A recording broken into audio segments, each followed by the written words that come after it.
ಕೌಸಲ್ಯಾ ಸುಪ್ರಜಾ ರಾಮ ಪೂರ್ವಾ ಸಂಧ್ಯಾ ಪ್ರವರ್ತತೆ ಉತ್ತಿಷ್ಠ ನರಶಾರ್ದೂಲ ಕರ್ತವ್ಯಂ ದೈವಂ time ಆಯ್ತು, ಹೇಳು ಹೇಳು ಎದ್ದೇಳು. ಆಗ್ಲಿಂದ ಎಲ್ಲರ ಬಡ್ಕೊಂಡು ಸ್ಟಾಪ್ ಆಯ್ತಲ್ಲಿ. ಸೂರ್ಯ ಬೇರೆ ಮೇಲೆ ಬರ್ತಾ ಇದ್ದಾನೆ, ಇನ್ನೂ ಎತ್ತಾನೆ ನೀನು.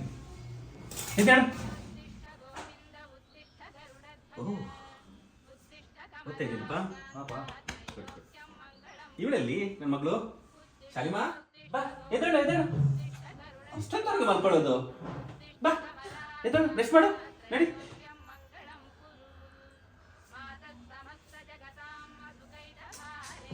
ನೀಟ್ ಎಕ್ಸಾಮ್ಗೆ ಇನ್ನು ಒಂದೇ ತಿಂಗಳಿರೋದು ಅಂತ ನೆನಪಿದೆಯಾ ಏನಾದ್ರು ನಿಂಗೆ? ತಗೋ ಓದು. ಓದಿ ಏನಾಗ್ಬೇಕಪ್ಪಾಜಿ? ಓದೋದು ತುಂಬಾ ಕಷ್ಟ, ನನ್ಗೆ ಏನು ನೆನಪಿರಲ್ಲ, ಮತ್ತೆ ಫೆಸಿಲಿಟೀಸ್ ಕೂಡ ಇಲ್ಲ. ನಾನು ಇಂಜಿನಿಯರಿಂಗ್ ಏನಾದ್ರೂ ಮಾಡ್ಕೊಂತೀನಿ. ಓಹೋ, ಫೆಸಿಲಿಟೀಸ್ ಬಗ್ಗೆ ಮಾತಾಡ್ತಿದ್ದೀರಾ? ಇಷ್ಟೆಲ್ಲ ಇದ್ರೂ ಏನು ಫೆಸಿಲಿಟಿ ಇಲ್ಲ ಅಂತ ಹೇಳ್ತಾ ಇದ್ದೀರಲ್ಲ. ಮಹಿಳೆ ಬಗ್ಗೆ ಕತೆ ಹೇಳ್ತೀನಿ, ಕೇಳ್ತೀರಾ? ಹೌದಪ್ಪ. In 19th century India, where traditions were deeply rooted and women had few opportunities. ಕಲಿಕೆಗೆ ಪೂರ್ಣ ವಿರಾಮ ಹಾಕಿ ಬದುಕುವುದುಂಟೆ ರಾಸಾಯಬ್ರೆ. ಓದುತ್ತಿದ್ದರೇನೆ ಬದುಕು ಸುಂದರ. ಅದು ಹೌದನ್ನು, ಆದರೆ ಈಗ ನೀನು ವಿದ್ಯಾವಂತ, ಒಳ್ಳೆ ನೌಕರಿ ಮಾಡ್ತಾ ಇದೀಯಾ. ಇನ್ನು ಈ ಆಂಗ್ಲ ಪುಸ್ತಕಗಳನ್ನು ಎಷ್ಟಂತ ಓದ್ತಾ ಇರ್ತೀಯ? ಒಂದು ಒಳ್ಳೆ ಕನ್ಯೆ ನೋಡಿ ಮದುವೆ ಆಗೋ ವಿಚಾರ ಇದೆಯೋ ಇಲ್ವೋ? ನಮ್ಮ ಈ ಸಮಾಜದಲ್ಲಿ ಹೆಣ್ಣು ಮಕ್ಕಳನ್ನು ಮನೆ ಕೆಲಸಗಳಿಗೆ ತೊಡಗಿಸಿಕೊಂಡೇ ಬಂದಿದ್ದಾರೆ. ನನಗೆ ಆ ಸಾಲಿನಲ್ಲಿ ನನ್ನ ಹೆಂಡತಿಯನ್ನು ನೋಡಲು ನನಗೆ ಇಷ್ಟ ಆಗೋದಿಲ್ಲ ರಾಸಾಯಬ್ರೆ. ಓ, ಹಾಗಾದರೆ ನೀನು ನಿನ್ನ ಹೆಂಡತಿಯನ್ನು ಯಾವ ಸಾಲಿನಲ್ಲಿ ನಿಲ್ಲಿಸ್ಬೇಕಂತ ಇದೆಯಪ್ಪ ಗೋಪಾಲ? ನಾನು ಒಂದು ಉನ್ನತ ಸ್ಥಾನದಲ್ಲಿ ನೋಡಲು ಇಚ್ಛೆ ಬಯಸ್ತೇನೆ. ಅವಳು ಒಂದು ಉನ್ನತ ಹುದ್ದೆಯನ್ನು ಪಡೆಯಬೇಕು. ಅದಕ್ಕಾಗಿ ಅವಳು ತುಂಬ ಕಷ್ಟಗಳನ್ನು ಎದುರಿಸಬೇಕಾಗುತ್ತೆ. ಆ ಕಷ್ಟಗಳನ್ನು ಎದುರಿಸುವಂತಹ ಛಲ, ಹಠ, ಗುರಿ ಈ ಮೂರು ಅವಳಲ್ಲಿದ್ದರೆ ಅಂಥವಳನ್ನ ವರಿಸಲು ನಾನು ತುಂಬ ಇಷ್ಟಪಡ್ತೀನಿ ರಾಸಾಯಬ್ರೆ. ಈಗಲೇ ಒಂದು ಕೆಲಸ ಮಾಡು, ನಾನು ನಿನಗೆ ಒಂದು ವಿಳಾಸ ಕೊಡ್ತೇನೆ. ಪಕ್ಕದ ಊರಿನಲ್ಲಿ ಗಣಪತರಾವ್ ಎಂಬವರು ಇದ್ದಾರೆ. ಅವಳಿಗೆ ಒಬ್ಬಳು ಮಗಳಿದ್ದಾಳೆ, ಯಮುನಾ ಎಂದು. ಅವಳು ಬಹಳ ಒಳ್ಳೆಯವಳು. ನೋಡು, ನೀನು ಹೇಳಿದಂತೆ ಎಲ್ಲ ಗುಣಗಳು, ಮತ್ತು ಅವಳು ವಿದ್ಯಾವಂತೂ ಇದ್ದಾಳೆ ಮತ್ತು ಅಪ್ಪಟ ಛಲಗಾತಿ. ಅಂತೂ ಒಂದು ಕನ್ಯೆಯನ್ನು ಹುಡುಕ್ಬಿಟ್ರೆ ನೋಡಿ ರಾವ್ ಸಾಹೇಬ್ರೆ. ಆದರೆ ಅವಳ ಉನ್ನತ ವಿದ್ಯಾಭ್ಯಾಸಕ್ಕೆ ಅವರ ತಂದೆ ತಾಯಿ ಒಪ್ತಾರಾ? ಏನ್ ಗೋಪಾಲ ಹಿಂಗೆ ಅಂದ್ಬಿಟ್ಟೆ ನೀನು? ಛಲ ಹೆಣ್ಮಕ್ಳಲ್ಲಷ್ಟೇ ಅಲ್ಲ, ನಿನ್ನಲ್ಲೂ ಇರಬೇಕು. Extraordinary couple challenged norms and set out on a remarkable journey. Meet a woman of remarkable resilience and a supportive husband whose shared vision would change history forever. Meet Yamuna, born on March 31st, 1865, in a cozy village in Maharashtra, despite being denied formal education because she was a girl. ಓದಕ್ಕೆ ಇಷ್ಟ ಇದೆಯಾ ಮನೆ ನಿನಗೆ? ನಾನು ಅವಳನ್ನ ಈಗ ಕೇಳ್ತಾ ಇಲ್ಲ. ನಾನು ಮದುವೆ ಆದಮೇಲೆ ಅವಳನ್ನ ಚೆನ್ನಾಗಿ ಓದಿಸ್ತೀನಿ. ಅವಳನ್ನ ಮದುವೆ ಮಾಡಿ ನನಗೆ ಕೊಡಿ. ಸರಿ, ವಿಚಾರ ಮಾಡಿ ನಾವು ನಿಮ್ಗೆ ತಿಳಿಸ್ತೀವಿ. ಎಲ್ಲಿಂದ ಬಂದು ಇವನು? The journey begins when Gopal makes a pivotal decision to marry her. After persuading Ganpat Rao and his family to let Yamuna continue her education even after marriage, Gopal Rao Joshi, a forward-thinking man, recognized his wife's intelligence and supported her education, defying societal expectations. After living with her parents for 5 years, Yamuna, now called Anandibai Joshi according to traditions, returned to Gopal Joshi's home. I am sorry Anandi. ಸಾರಿನಾ? ಹಂಗಂದ್ರೆ ಏನ್ರಿ? ನನ್ನನ್ನು ಕ್ಷಮಿಸು ಎಂದರ್ಥ ಆನಂದಿ. ಏನ್ರಿ ಇದೆಲ್ಲ? ನೀನು ಏನ್ರಿ ಇದೆಲ್ಲ ಅನ್ಬಾರ್ದು, ಆಲ್ ರೈಟ್ ಎಂದು ಉತ್ತರ ಕೊಡಬೇಕು. ಹಂಗಂದ್ರೆ ಏನ್ರಿ? ಆಯಿತು ಸರಿ ಎಂದರ್ಥ ಆನಂದಿ. ಸರಿ, ಮತ್ತೆ ಈ ಕಲ್ಲಿಗೇನಂತಾರೆ? ಅಷ್ಟು ಗೊತ್ತಿರೋ ನಿನಗೆ? ರಾಕ್ ಅಂತಾರೆ. As time went on, Anandi developed a strong interest in English language, diving into English literature with enthusiasm. But Anandi ಬಾಯ್. ಆನಂದಿ, ಏನು ಮಲಗಿದ್ಯಾ? ನಾನು ಕೊಟ್ಟಿರೋ ಬುಕ್ಗಳನ್ನ ಏನು ಮಾಡಿದ್ಯಾ? ಮೂಲೆ ಗೀಲೆಗೇನು ಬಿಸಾಕಿದ್ಯಾ ಏನು? ಇಲ್ಲ ರೀ, ಇವತ್ತು ಬಟ್ಟೆ ಒಗ್ದು ಮನೆ ಕೆಲಸ ಮಾಡಿ ಸುಸ್ತಾಗಿತ್ತು, ಆದ ಕಾರಣ ಇವತ್ತು ಓದೋಕ್ಕಾಗಲಿಲ್ಲ. ನಾಳೆ ಇದ್ದ ಓದ್ತೀನಿ ಕಣ್ರಿ. ನಾನು ಮನೆ ಕೆಲಸ ಮಾಡ್ತೀನಿ ಅಂತ ಹೇಳಿಲ್ಲ ನಿನಗೆ? ಯಾಕೆ ಹೊಡಿತಿದ್ಯಾ? ಅವಳು ಬಸ್ರಿ ಅಂತ ಗೊತ್ತಿಲ್ಲ ನಿಮಗೆ? I am sorry Anandi. All right ರೀ. But life took an unexpected turn when she found out she was pregnant.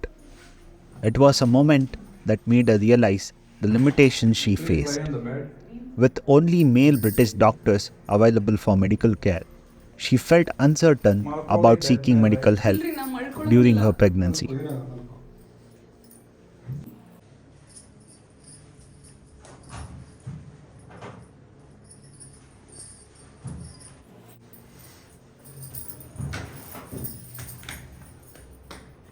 If she is so hesitant, I cannot diagnose.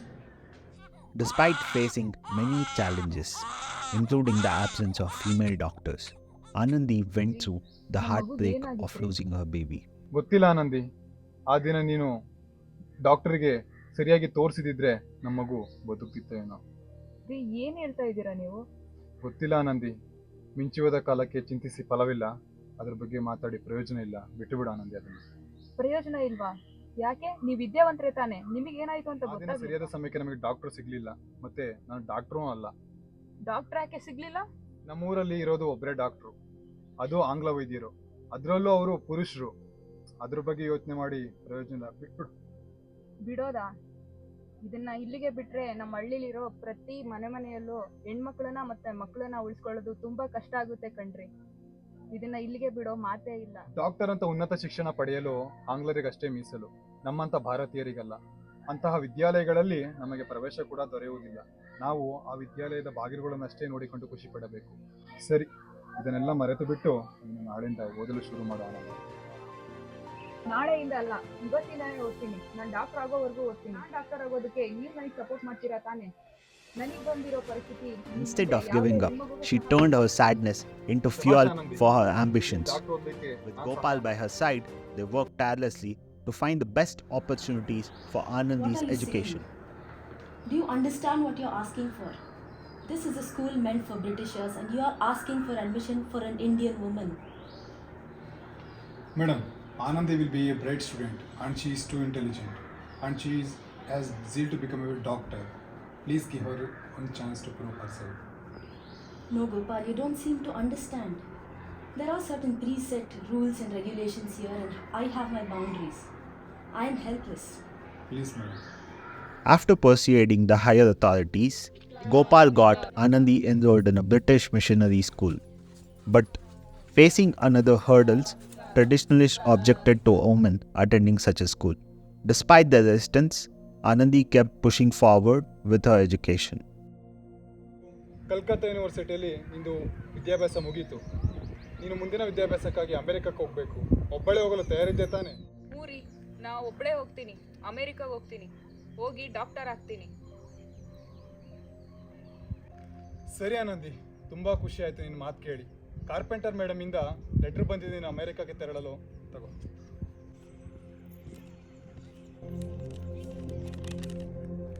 ಇನ್ನು ಮುಂದೆ ನಿನ್ನ ಭವಿಷ್ಯ ಉಜ್ವಲ ಆಗುತ್ತೆ Anandi. Gopal was thrilled to see Anandi's bravery choosing to study in America, a big decision back then. Despite the challenge of a long sea journey, different culture, food, weather, Anandi's strong determination to become a doctor and help her country gave her the courage to face and conquer these obstacles.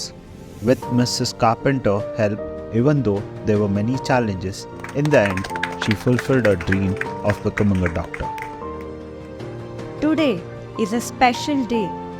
At this moment in India, more than male doctors, a female doctor is needed. A pregnant lady can't speak freely to a male doctor. That is why they get hurt and many times they lose their life. I want to go back and work for such women. I want to fight for their help.